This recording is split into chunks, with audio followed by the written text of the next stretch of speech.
There are a lot of races in Dungeons & Dragons 5th edition, and I was curious about races from older editions that haven't actually made it all the way into 5e yet, but with the custom lineage system that was introduced with Tasha's Cauldron of Everything, do we even need them?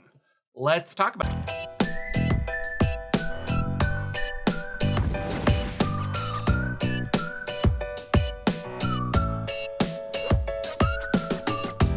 This video is brought to you by Alkainder's Almanac of All Things. You might be familiar with the Dungeon Coach here on YouTube, and this is his Kickstarter putting a lot of his work and advice into book form. Alternative and modular rules for combat, exploration, and social situations, the 3 tiers of most tabletop role-playing games. New conditions, new martial actions, and new spell mechanics. Lingering injuries, and a ritual resurrection system if you want to bring that character back from the great beyond. A new rest system to coincide with exploration, travel, and random encounters, plus systems to inspire roleplay in social situations. Check out Alkainder's Almanac of All Things today on Kickstarter. It is fully funded and working through some amazing stretch goals. Use the link down below, and thanks again, Dungeon Coach, for sponsoring this video. Hello everybody, Jordan here, the PH is silent, and this is a somewhat different video. I feel like I've been saying that a lot, but today we're going to talk about the interesting races from earlier editions of Dungeons & Dragons that haven't made it into 5e, and do we even really need them? So up on the screen, I will put some timestamps and a list of all of the different races that I talk about today. There's also timestamps in the description below, which you can use to jump forward, go back, share with your friends, all of that other cool stuff. Feel free to do that. Jumping right into it, this is a Google Doc that I put together of the 3.5 sources that have extra races in them that are currently not in 5e. We're gonna jump over to this Tumblr post that I found, and thank you to the people that put this together. But this is a list of all of the 3.5 D&D playable races without a level adjustment. And there are 173 races. 173 different races you can play within this crazy game. I mean, let's jump over to D&D Beyond and just see how many are there.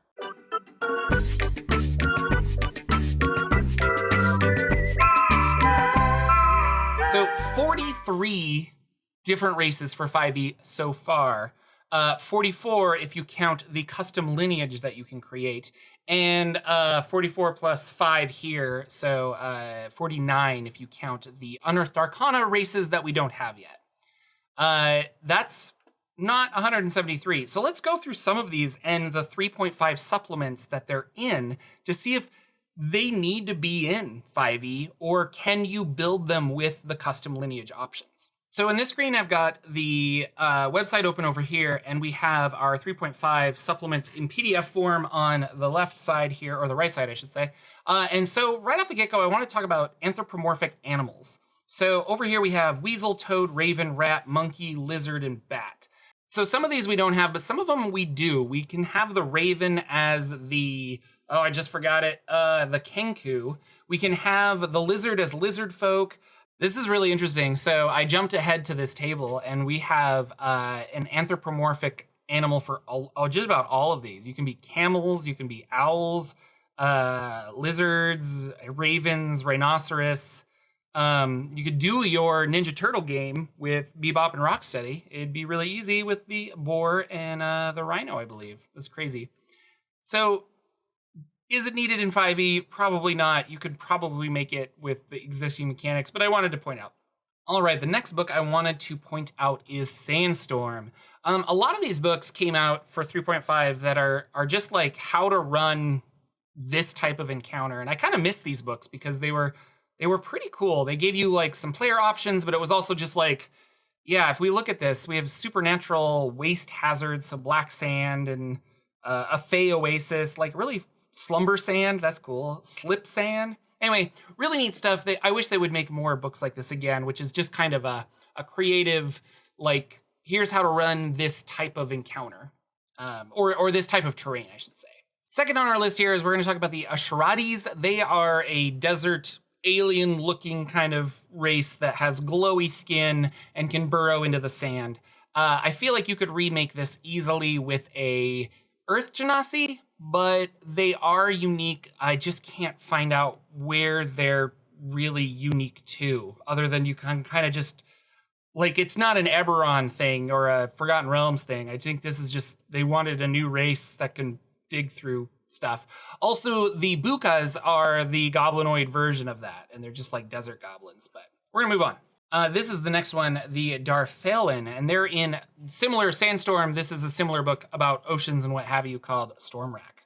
All right, and the Darfellan are the once peaceful race of hunter-gatherers who live among the surf and sea on coastlines.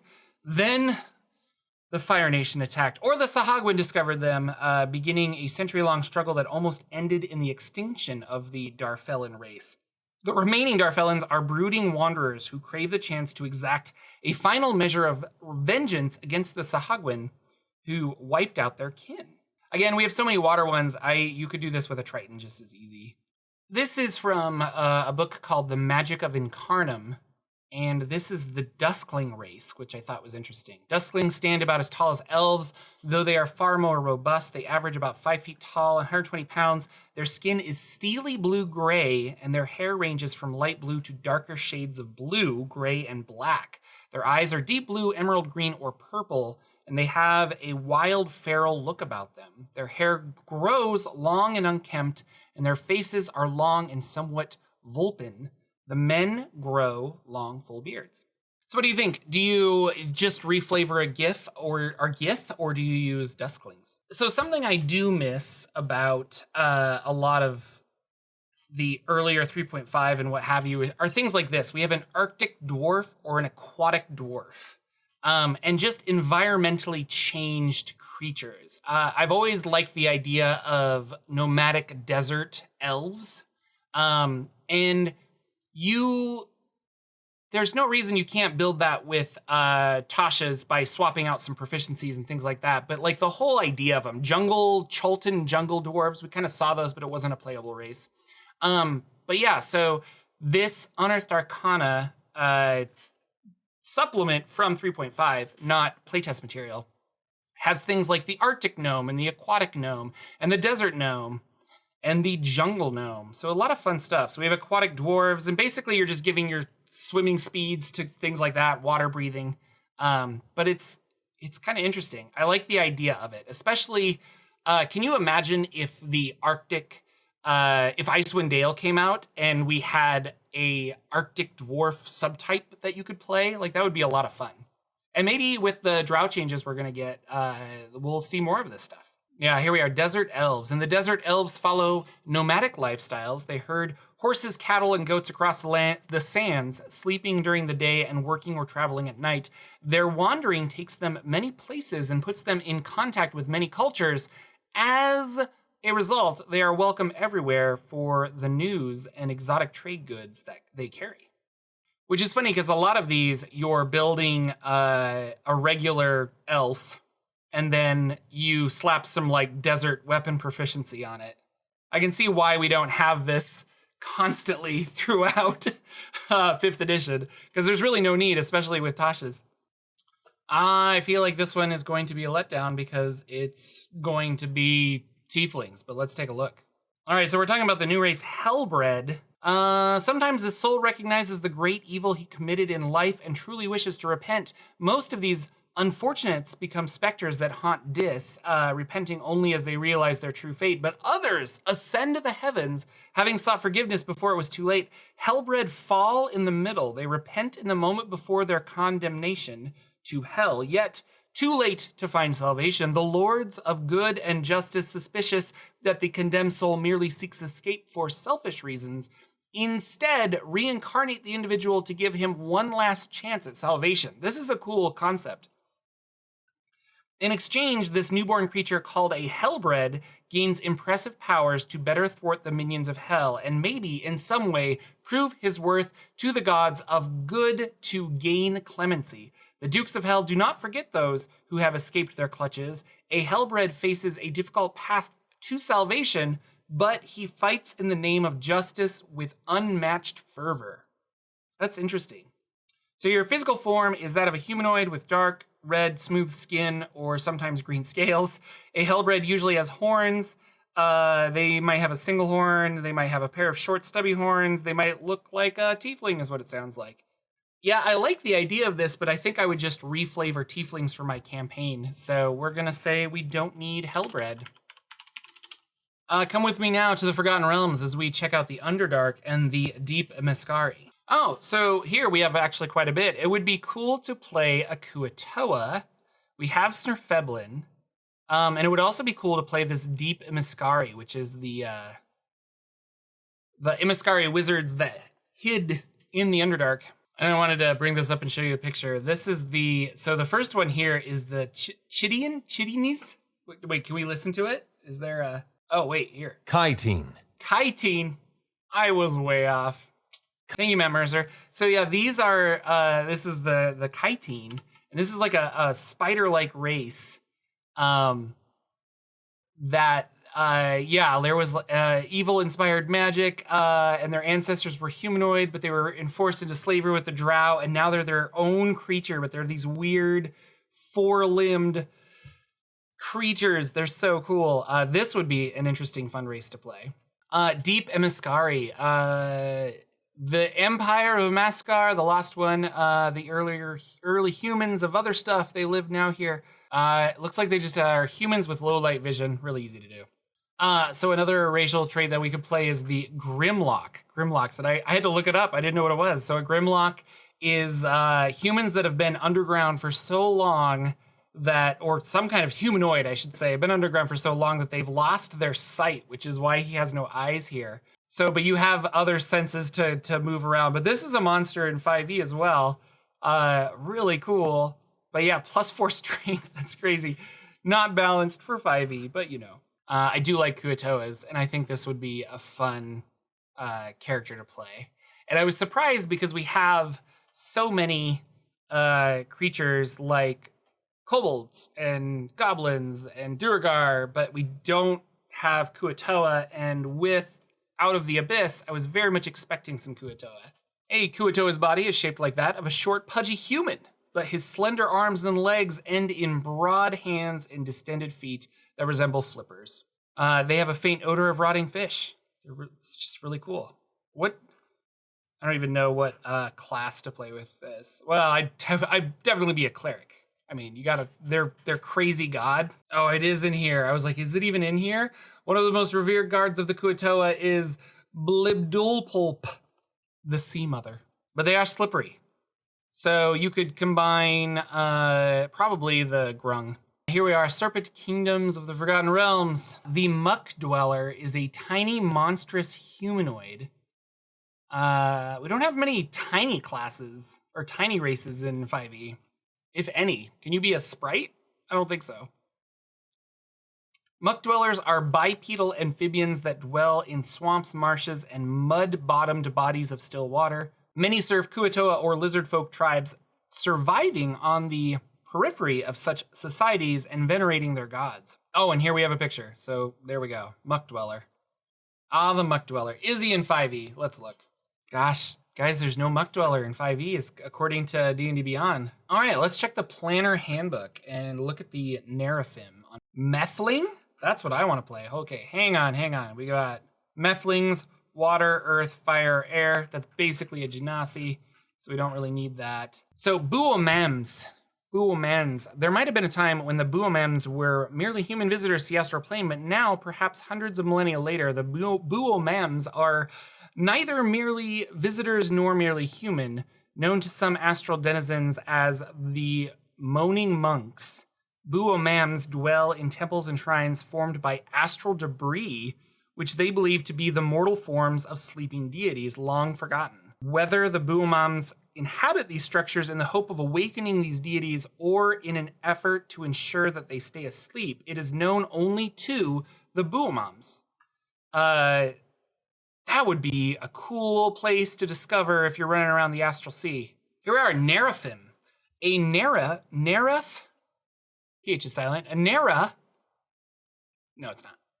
A Neraph is sometimes mistaken for a Slod at a distance due to the two races' similarity in appearance. However, Neraphim and Slodi are distinct kinds of creatures, at least so far as any race can be considered distinct in the roiling chaos of the Plane of Limbo. Neraphim are a nomadic people who hunt through the maelstrom of Limbo, tracking their elusive and ever-moving prey. They look like a Slod. No Neraph in 5e, guys. Okay, so we gotta talk about Spikers. So Spikers are the same general ancestry as Bladelings, which we would have to look that up. I wonder if it's in 5e. They're from Gehenna or Bator, and they are some unknown metal-based plane. Let's look at their physical description. The skin of a Spiker is of a dull metallic hue, spotted with patches of metallic spines. A Spiker's eyes are deep violet, and its blood is black and oily. Spikers are about as tall as humans, but are considerably heavier, with the average male weighing 200 pounds and the average female about 40 pounds lighter. This is a cool race. This is pretty cool.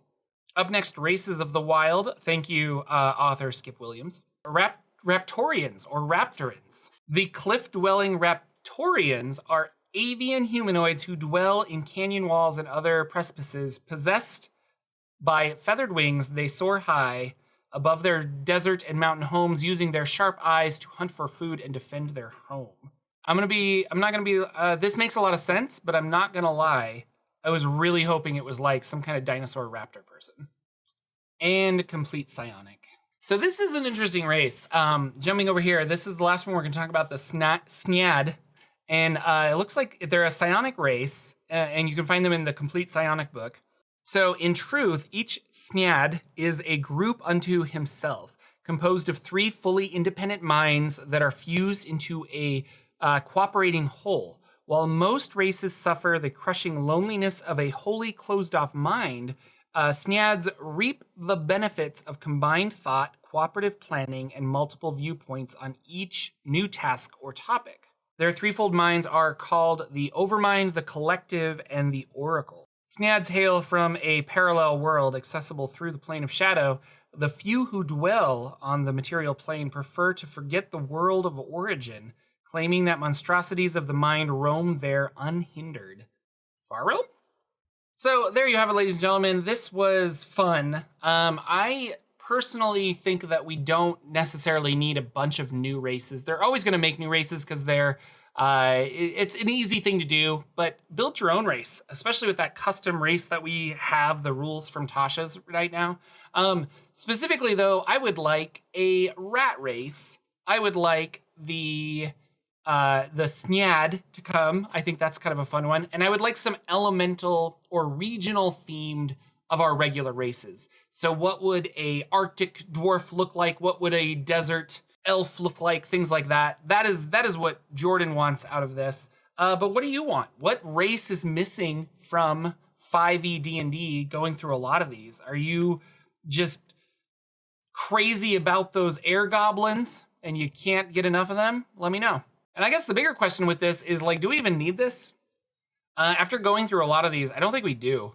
I think this was part of the bloat of 3.5, which is arguably, I mean, there's a case on both sides happening to 5th edition D&D. And I don't think races were ever the problem, especially now that we can change their stats and configure them how we want. There's less power building, I think, and more creativity in that I want to be an dwarf that breathes water and casts spells. So I'm going to give myself intelligence and some water breathing and stuff like that. So who knows? I still want a Myconid race really, really bad, which there are some third-party supplements out there that do that. So I am aware of those. Thank you very much. But if you want to link them down below, please do again. Thank you again, the Dungeon Coach, for sponsoring this video. Be sure to check out his Kickstarter called Alkainder's Almanac of All Things. Again, fully funded. They're unlocking some really awesome stretch goals. And his goal is to provide alternative rules for the 3 tiers of play in Dungeons & Dragons 5e. Completely 5e compatible. Some really cool ideas. Go check it out. And thank you for watching. Please like, share, subscribe, all that jazz. And I will see you guys all in the next video.